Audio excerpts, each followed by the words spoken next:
Assalamualaikum warahmatullahi wabarakatuh. Alhamdulillahirrabbilalamin. Assalatu wassalamu ala asrafil anbiya'i wal mursalin wa ala alihi wa sahbihi ajmain amma ba'du. Yang saya hormati Bapak Saiful Mujab STHI selaku dosen mata kuliah Filsafat Umum dan teman-teman kelas KPIA yang saya sayangi. Pertama-tama marilah kita panjatkan puja dan puji syukur kehadirat Allah Subhanahu wa taala yang telah memberikan rahmat dan kesehatannya kepada kita sehingga kita bisa melakukan perkuliahan pada pagi hari ini meskipun masih dalam keadaan daring. Salawat dan salam tetap tercurahkan kepada Nabi Muhammad SAW yang syafaatnya kita nantikan di hari akhir nanti. Yang ketiga, kami akan mempresentasikan hasil diskusi dari kelompok 3 yang beranggotakan Lutfi Amalia Solikah, Ihyaya Alimul Solikah, dan Muhammad Alim Rosail yang berjudul Kebijakan Socrates. Dalam sejarah filsafat Yunani, terdapat satu kelompok filosof yang dikenal dengan kaum sofis atau sophistes, yang dalam bahasa Inggris diartikan sebagai seseorang yang menipu orang lain dengan mempergunakan argumentasi-argumentasi yang tidak sah. Bahkan, kaum sofis ini dituduh sebagai orang-orang yang minta uang bagi ajaran mereka. Tokoh-tokoh sofis ini diantaranya ada Protagoras, yang menyatakan man is the measure of all things, manusia adalah ukuran untuk segala-galanya.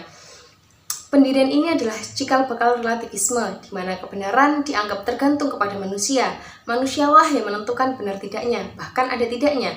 Doktrin relativisme ini mengajarkan bahwa di sana tidak ada lagi nilai yang memiliki kelebihan dari nilai-nilai lain. Agama tidak lagi berhak mengklaim mempunyai kebenaran absolut.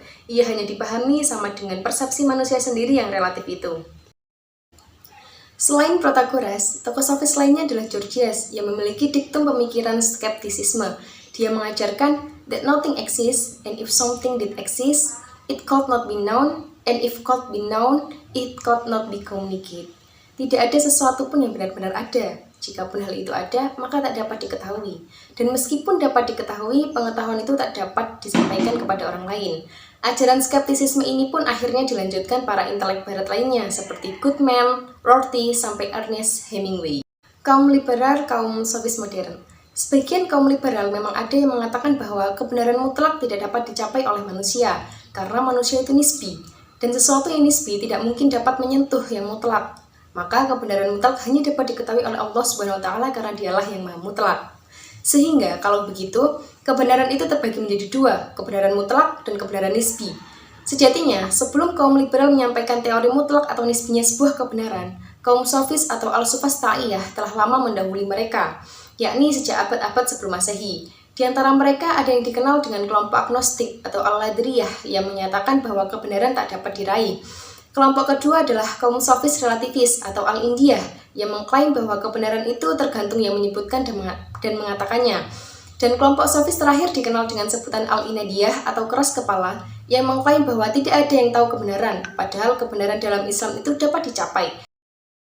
Relativisme kebenaran. Relativisme kognitif memandang kebenaran sebagai sesuatu yang tidak mutlak atau relatif. Apa yang dipandang sebagai kebenaran oleh satu orang atau sekelompok orang belum tentu berlaku bagi orang atau kelompok lain.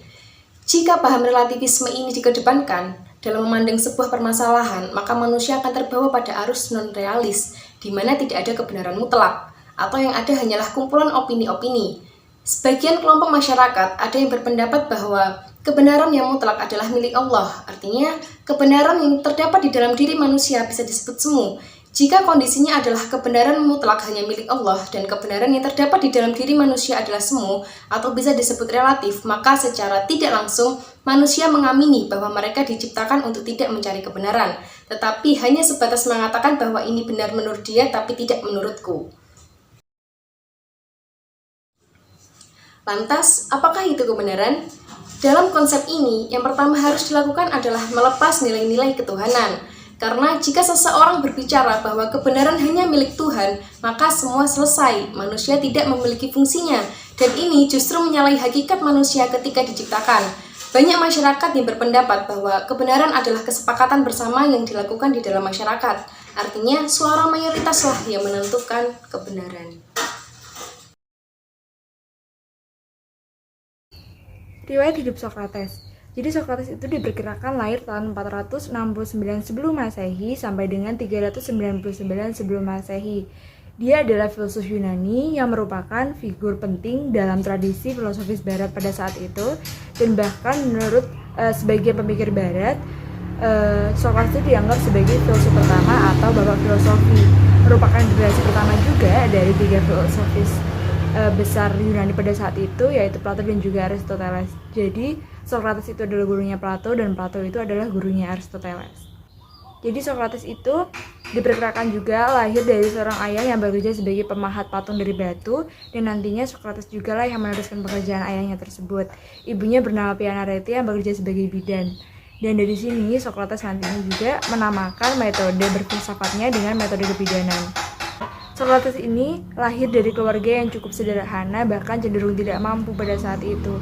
Dan dia juga hanya sekolah secukupnya, tidak seperti bangsawan-bangsawan pada masanya saat itu. Dia punya istri bernama Xanthippe dan dikaruniai 3 orang anak. Secara historis, pemikiran Socrates itu mengandung pertanyaan besar karena Socrates sendiri tidak pernah menuliskan buah pemikirannya sendiri, sehingga orang-orang itu hanya mengenal pemikiran Socrates itu dari tulisan muridnya Plato pada saat itu. Dan sedangkan Plato sendiri selalu menggunakan nama Socrates itu sebagai tokoh utama dalam bukunya, sehingga orang-orang itu bingung untuk membedakan mana pemikiran Socrates dan mana pemikiran Plato yang diucapkan oleh Socrates. Lalu metode Socrates. Nah, jadi seperti yang sudah saya jelaskan tadi, karena Socrates itu tidak pernah menuliskan buah pemikirannya, sehingga orang-orang hanya mengenal lewat tulisan Plato. Nah, dalam novel Dunia Sophie atau tulisan Plato tersebut terdapat 4 subjudul mengenai Socrates. Pertama, seni berdiskusi, kedua, suara ilahi, ketiga, seorang bayu dari Athena, dan keempat, wawasan yang benar menuntun pada tindakan yang benar. Nah, yang pertama adalah seni berdiskusi. Dia selalu mengatakan bahwa ilmu itu seperti ilmu bidan, jadi tidak melahirkan, tetapi membantu proses dalam melahirkan ilmu yang baru dengan cara berdiskusi dengan orang-orang yang ditemuinya di jalan. Lalu suara ilahi. Jadi Socrates selalu mengatakan bahwa dia punya suara ilahi dalam dirinya. Dan hal ini juga nantinya yang akan berkaitan erat dengan kematian Socrates. Nanti akan dijelaskan juga di akhir. Dan ketiga adalah seorang badut dari Athena. Jadi manusia itu kan selalu dihadapkan oleh pertanyaan-pertanyaan yang sulit untuk dijelaskan gitu dalam hidupnya. Nah, ibaratkan kita main kartu, kan ada tokoh tuh di dalam kartu, biasanya ada gambar orang. Nah, orang tersebut kan tidak pasti gitu keluarnya akan di kartu yang keberapa atau kapan gitu. Nah, Socrates itu juga merasa hidupnya seperti itu, jadi dia tidak yakin dengan hidupnya, sehingga dia merasa tidak tahu apa-apa. Dan hal itulah yang mendasari sehingga dia selalu tidak kenal lelah untuk menemukan kebenaran. Yang keempat atau yang terakhir adalah wawasan yang benar menuntun pada tindakan yang benar. Jadi seperti yang selalu Socrates katakan bahwa dia itu punya suara ilahi atau hati nurani yang selalu mengingatkan kebenaran kepadanya. Sehingga menurutnya orang yang mengetahui apa yang baik akan melakukan kebaikan gitu, akan berbuat baik. Sehingga yang dimaksudkan di sini itu tadi adalah wawasan yang benar menuntun pada tindakan yang benar pula.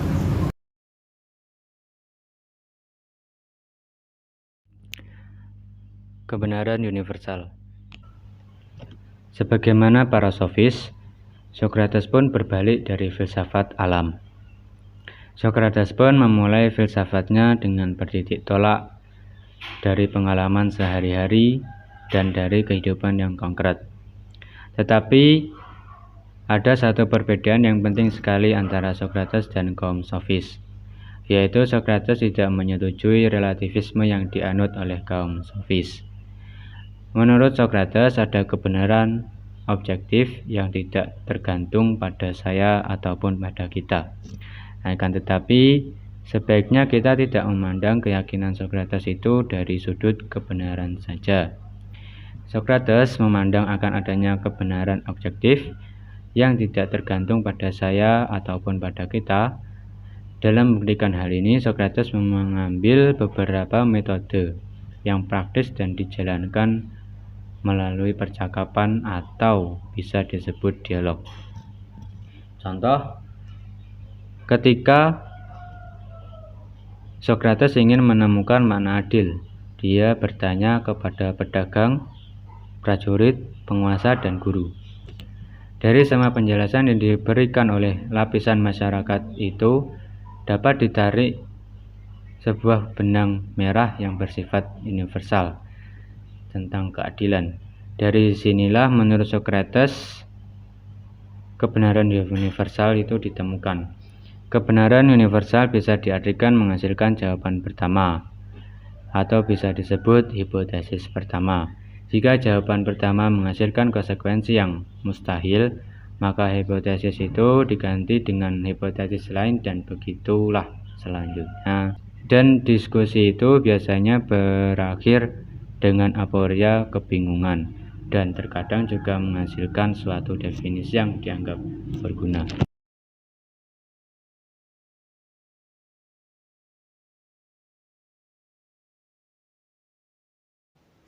Suara ilahi. Sokrates dikenal sebagai seorang yang tidak tampan, berpakaian sederhana tanpa alas kaki, dan berkeliling mendatangi masyarakat Athena berdiskusi soal filsafat.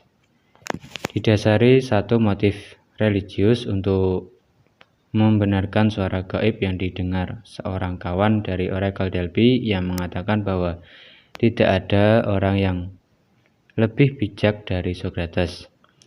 Merasa diri tidak bijak, dia berkeliling membuktikan kekeliruan suara tersebut. Dia datangi satu demi satu orang-orang yang dianggap bijak oleh masyarakat. Metode berfilsafatnya inilah yang dia sebut sebagai metode kebidanan. Dia selalu mengejar definisi absolut tentang satu masalah kepada orang-orang yang dianggapnya bijak.